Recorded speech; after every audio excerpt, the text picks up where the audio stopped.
अपनी इस वीडियो की सीरीज़ में हम शिव स्वरोदय ग्रंथ का के एक एक श्लोक का वर्णन करेंगे और उसे जानने की कोशिश करेंगे। इस इन इन अध्यायों को, इन श्लोकों के वर्णन को शुरू करने से पहले हम ये आपको अवश्य बताना चाहेंगे कि हम भी एक साधक हैं और एक साधक के रूप में ही जाना जाना पसंद करेंगे, क्योंकि किसी भी विषय से संबंधित इतना ज्ञान है कि जब आप उसे पढ़ना, समझना या सीखने की कोशिश करते हैं तब आपको समझ में आता, कई वर्षों के बाद भी यही समझ में आता है कि अभी कुछ सीखने के लिए बहुत कुछ बाकी है। तो हमने जो शिव स्वरोदय ग्रंथ के महत्व को समझा है, उ- उनको उसी प्रकार ग्रंथ के श्लोकों के अनुसार उसकी व्याख्या करने की इसमें कुछ प्रयत्न करेंगे और आपसे उम्मीद करते हैं कि आप भी इस ग्रंथ के महत्व को समझें और उसे अपने जीवन में ढालने का प्रयत्न करें। इन ग्रंथों का अस्तित्व में रहना बहुत आवश्यक है। जब आप इन ग्रंथों को समझेंगे, इनको अपनी अगली संतान के साथ साझा करेंगे, तो यह ग्रंथ जो है पीढ़ी दर पीढ़ी उपस्थित रहेंगे। अन्यथा अगर इन्हें हमने ध्यान नहीं दिया तो ये लुप्त हो सकते हैं। तो इन ग्रंथों का महत्व बना रहे, इसीलिए हमें इनको सीखना और समझना बहुत आवश्यक है। इन ग्रंथों को समझने के लिए साधक बन के ही सीखने की कोशिश करें और प्रयत्न करें कि आप सीख रहे हैं, क्योंकि ज्ञान इतना इतना विस्तृत ज्ञान है कि जैसे जैसे आप पढ़ते जाएंगे तो आपको समझ में आएगा कि अभी तो बहुत कुछ सीखना बाकी है ना। जब हमें कुछ पता नहीं होता तब हम ये कहते हैं कि मुझे मत सिखाओ, मुझे सब मालूम है। और जब हम ज्ञान को स्वीकार करना शुरू करते हैं तब हमें समझ आता है कि अभी तो बहुत ज्ञान बाकी है। तो शिव सूर्योदय का शुरू करने से पहले ये बहुत आवश्यक है कि हम इसके महत्व को जानें। शिव सूर्योदय का महत्व जो है वो अत्यंत गूढ़ और व्यवहारिक दोनों दृष्टियों से महत्वपूर्ण है। शिव सूर्योदय ग्रंथ जो है वो शैव तंत्र, योग और स्वर विज्ञान का संगम है। इसमें भगवान शिव और माता पर पार्वती के संवाद के माध्यम से श्वास प्रवाह के रहस्यों का वर्णन किया गया है ना। शिव स्वरोदय का मुख्य उद्देश्य केवल भविष्य कथन या शुभ अशुभ जानना नहीं है, बल्कि साधक को अपने प्राण और चित्त का रहस्य का ज्ञान कराना है।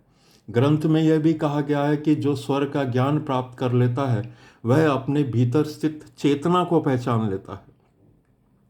शिव सूर्योदय ग्रंथ जो है वो यह सिखाता है कि श्वास केवल वायु का आवागमन नहीं है, बल्कि वह प्राण शक्ति का प्रवाह है। ईड़ा, पिंगला और सुषुम्ना के माध्यम से शरीर, मन और चेतना को प्रभावित करने का एक माध्यम है ना। ग्रंथ में किसी कार्य की सफलता को किस समय करना चाहिए इसका भी मार्गदर्शन दिया गया है। चंद्र स्वर में शांत, स्थायी और सौम्य कार्य करने चाहिए। सूर्य स्वर में पराक्रम, व्यापार, वाद विवाद या प्रशासन से संबंधित कार्य करने चाहिए। और सुषुम्ना स्वर जब अस्तित्व में हो तब ध्यान, जप, समाधि और आध्यात्मिक साधनाएं करनी चाहिए। शिव सूर्योदय का एक और अत्यंत महत्वपूर्ण विषय है पंच तत्वों का स्वर में प्रवाह, है ना। पृथ्वी, जल, अग्नि, वायु और आकाश, इन पांचों तत्वों का स्वर में प्रवाह को समझना। साधक को यह स्वर के द्वारा यह जान सकता है कि किस समय कौन सा तत्व सक्रिय है और उनकी उसके अनुसार वह कार्य का निर्णय कर सकता है। कई तांत्रिक और यौगिक साधनाओं में स्वर ज्ञान पर ही आधारित होती हैं। स्वर का निरीक्षण मन की स्थिति, नाड़ियों की गति और ध्यान की गहराई को समझने का साधन जो है, ये योग और तंत्र में इसको महत्वपूर्ण समझा जाता है।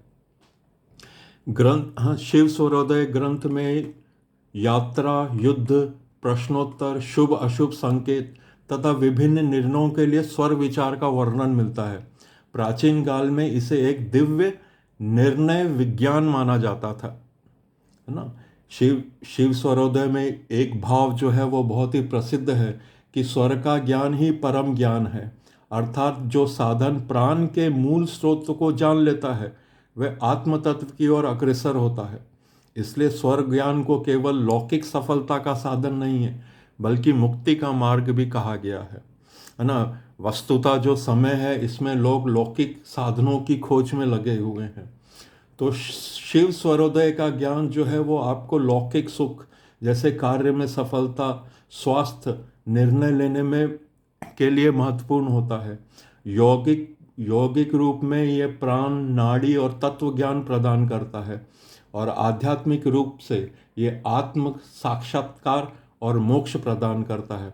इसीलिए अनेक है ना अनेक जो शिव संप्रदाय हैं, है ना, तांत्रिक या शिव के जो संप्रदाय हैं और यौगिक परंपराओं में शिव स्वरोदय को अत्यंत महत्वपूर्ण, रहस्यपूर्ण और यौगिक उपयोगी ग्रंथ माना गया है। तो हम अपने अगले अध्यायों में एक एक श्लोक का वर्णन, उच्चारण, वर्णन और व्याख्या करने की कोशिश करेंगे। और आपसे उम्मीद करते हैं कि आप भी इसे समझने का प्रयास करेंगे और इस ज्ञान को अस्तित्व में रखेंगे और आगे जो है बढ़ाते रहेंगे। तो उम्मीद है कि आप हमारी इस कोशिश में हमारे साथ जुड़ना पसंद करेंगे और हमें आपके जुड़ने का इंतज़ार रहेगा। तो अगले वीडियो में हम श्लोकों का वर्णन करेंगे और ग्रंथ के एक एक श्लोक से आगे बढ़ते हुए चलेंगे और उनकी व्याख्या को अपने अनुभव से आपको प्रस्तुत करने की कोशिश करेंगे। थैंक यू, धन्यवाद।